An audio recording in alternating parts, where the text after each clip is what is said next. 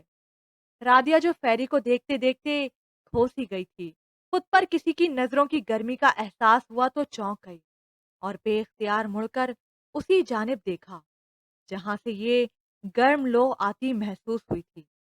رامش ہاتھ میں دودھ کا گلاس تھامے اسے ہی دلچسپی سے دیکھ رہا تھا۔ بلیک ٹراؤزر اور half sleeve loose T shirt میں بھی وہ اچھا لگ رہا تھا۔ وہ ہونس پرشوق نگاہیں اس پر جمائے ہوئے تھا اور اس کا یہی بے باک انداز رادیا کو سخت ناگوار گزرتا تھا۔ پیری رادیا جواب رادیا جو اب سنجیدہ ہو چکی تھی نے فیری کو اپنی موجودگی کا احساس دلایا۔ ماما دیکھیں، یہ اتنے سارے کھلونے، سب اچھے ہیں نا؟ فیری وہیں سے خوش خوش بولی، ہاں بیٹا بہت اچھے ہیں، آ جاؤ اب کھانے کا وقت ہو رہا ہے، جلدی آؤ۔ رادیا کچھ سخت آواز میں بولی کیونکہ اب اسے کوفت ہونے لگی تھی۔ وہ شخص سامنے بیٹھ کر رٹائی سے رادیا کو گھور رہا تھا۔ فیری کیا کہہ رہی ہوں میں، جلدی آؤ۔ اس شخص کے سامنے اسے شرمندگی ہو رہی تھی کہ فیری مسلسل انکار میں گردن ہلا رہی تھی۔ تو پھر میں یہ بھالو اور گڑیا بھی لے آؤ اپنے ساتھ۔ فیری دونوں کھلونے خود سے چپکائے معصومیت سے اجازت مانگ رہی تھی۔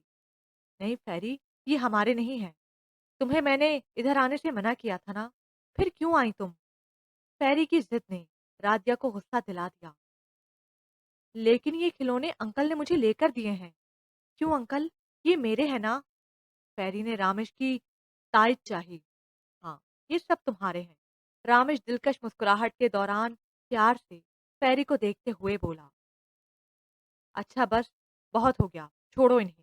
رادیا نے جھنجھلاتے ہوئے کھلونے چھین لیے تو فیری نے شور مچانا شروع کر دیا۔ نہیں، میں نہیں جاؤں گی، یہ میرے کھلونے ہیں۔ بدتمیز! رادیا کا ہاتھ ہوا میں ہی لہرا کر رہ گیا کیونکہ رامش نے سرس سے فیری کو اپنی باہوں میں چھپا لیا تھا۔ پلیز پلیز ڈونٹ بیٹ ہر۔ تھپڑ کے ذریعے آپ اپنے اندر کے الاؤ اور غصے کو تو ٹھنڈا کر سکتے ہیں مگر اس معصوم کی خواہشات کا گلا نہیں دبا سکتے۔ ننھے ننھے روئی کی طرح نرم گالوں پر پڑنے والے تماچوں کے نشان تو ختم ہو جاتے ہیں مگر ان کی جلن ہمیشہ محسوس ہوتی رہتی ہے، اور جلن بہت خطرناک ہوتی ہے، چاہے جسم کی ہو یا احساسات کی۔ جسم کی جلن کے لیے تو علاج ممکن ہوتا ہے، مرہم پٹی بھی ہو سکتی ہے مگر احساس کی جلن کی کوئی دوا نہیں ہوتی۔ احساسات کی جلن کو صرف پیار بھرے بولوں کی پھوار ہی کم کر سکتی ہے۔ ہمدردانہ رویہ اس کا علاج اور خلوص و محبت اس کی دوا ہے۔ رامش کی بیک رادیا کی طرف تھی اور وہ فیری کو گلے لگائے اتنا مدھم سا بول رہا تھا جیسے وہ خود کلامی کر رہا ہو یا پھر اس کے علاوہ کمرے میں اور کوئی نہ ہو۔ رادیا جو غصے سے کھول رہی تھی، رامش کا یہ روپ دیکھ کر بے یقینی سے اس کی پشت کو گھور رہی تھی۔ وسیع و عریض خوبصورت ہال میں سناٹا چھا گیا تھا اور شاید رامش بھی اپنی کیفیت پر قابو پا چکا تھا۔ فیری کو میں لے کر آیا تھا، تھوڑی دیر میں آ جائے گی۔ رامش نے فیری کے گال پر پیار کرتے ہوئے فیصلہ سنا دیا تو رادیا نے بھی بہتر یہی سمجھا کہ لوٹ جائے۔ فیری کے ساتھ زبردستی کرنا پھر اسے رلانا تھا، اس لیے ناچار واپسی کے لیے قدم بڑھا دیے۔ تم ایک بار پھر بغیر اجازت میرے گھر میں داخل ہوئی ہو، تمہارے ملک میں اس کی کیا سزا ہے؟ رادیا جو بیرونی دروازے تک پہنچ چکی تھی، رامش کی آواز پر ٹھٹک گئی۔ کچھ دیر قبل کے اور اس رامش میں کتنا فرق تھا! وہ وہ دروازہ کھلا تھا اس لیے رادیا کو سچ سچ شرمندگی نے آ لیا اور وہ اس قدر قریب آ کر بولا تھا کہ رادیا کچھ گھبرا سی گئی تھی۔ اس کا مطلب ہے اگر میں اپنے دل کا دروازہ بھی کھول دوں تو تم وہاں بھی بغیر اجازت داخل ہو جاؤ گی؟ Then you are welcome. Ramish اپنے کشادہ سینے پر دونوں ہاتھ جما کر دل فریب انداز میں بولا، اپنی حد میں رہو۔ میں جانتی ہوں کہ فیری اس وقت میرا کہنا مانے گی، اس لیے اسے یہاں چھوڑ کر جا رہی ہوں۔ کچھ دیر بعد وہ خود آ جائے گی۔ تم کسی خوش فہمی کو مت پالو کہ تمہارے کہنے پر فیری کو تمہارے پاس چھوڑ کر جا رہی ہوں، اور آئندہ اس طرح کی گھٹیا گفتگو میرے سامنے مت کرنا، کیونکہ میں تمہاری ان چکنی چپڑی باتوں میں آنے والی نہیں۔ اس لیے بہتر ہے کہ کہیں اور جا کر تابع آزمائی کرو۔ وہ ترش روی سے بولتی، اسے شعلہ بار نگاہوں سے گھورتی آگے بڑھ گئی۔ تمہیں کسی نے بتایا نہیں کہ تم غصے میں بہت زیادہ حسین اور دلکش لگتی ہو، اس لیے غصہ کم کیا کرو۔ رامش اس کے مقابل کھڑا اس کے تپتے چہرے کو والہانہ نظروں سے دیکھتے ہوئے چہکتے ہوئے بولا، مگر رادیہ کو اس کا انداز لوفرانہ لگا۔ دیکھو، میں تمہیں بہت برداشت کر رہی ہوں، میرا ہاتھ تم پر بھی اٹھ سکتا ہے۔ رادیہ کو اس کا انداز گفتگو معیوب اور گھٹیا لگا۔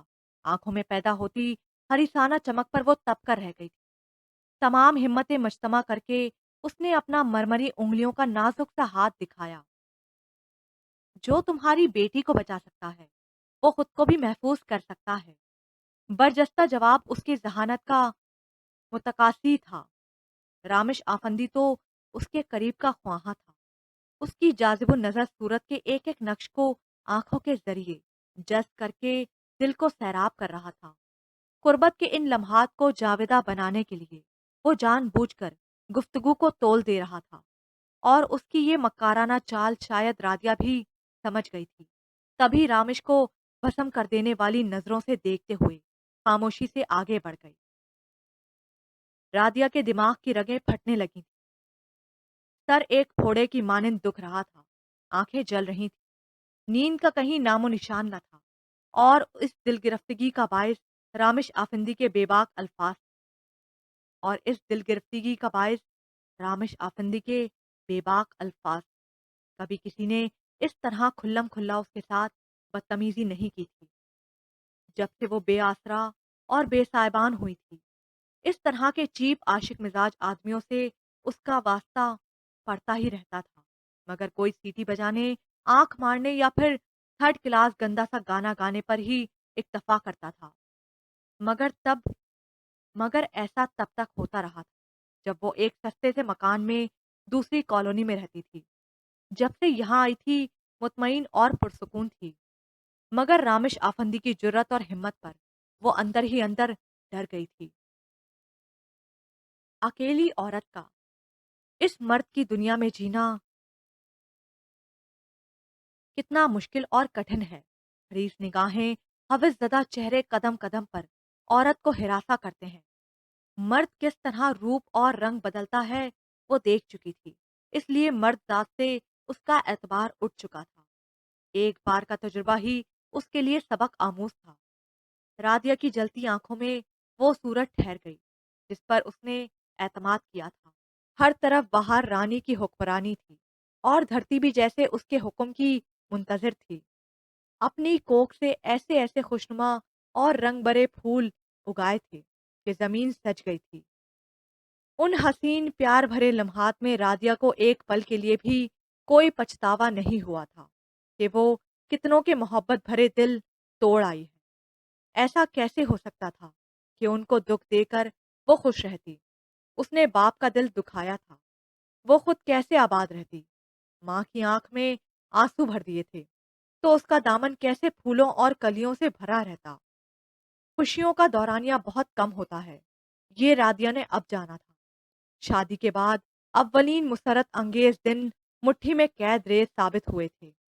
گرفت چاہے کتنی ہی مضبوط ہو، ریت کے باریک باریک ذرات راستہ ڈھونڈ ہی لیتے ہیں، اور جب مٹھی کھلتی ہے تو وہاں کچھ بھی نہیں ہوتا۔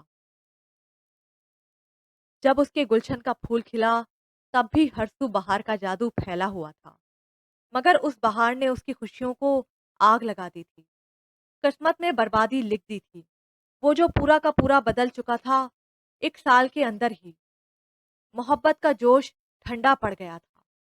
اب اس سے چھٹکارا حاصل کرنے کے لیے طلاق کا جھومر اس کے ماتھے پر سجا دیا۔ اس کا زہر خون جملہ اب بھی رادیہ کے کانوں میں سیسا پگھلاتا تھا، جو میرے ساتھ گھر سے بھاگ کر آ سکتی ہے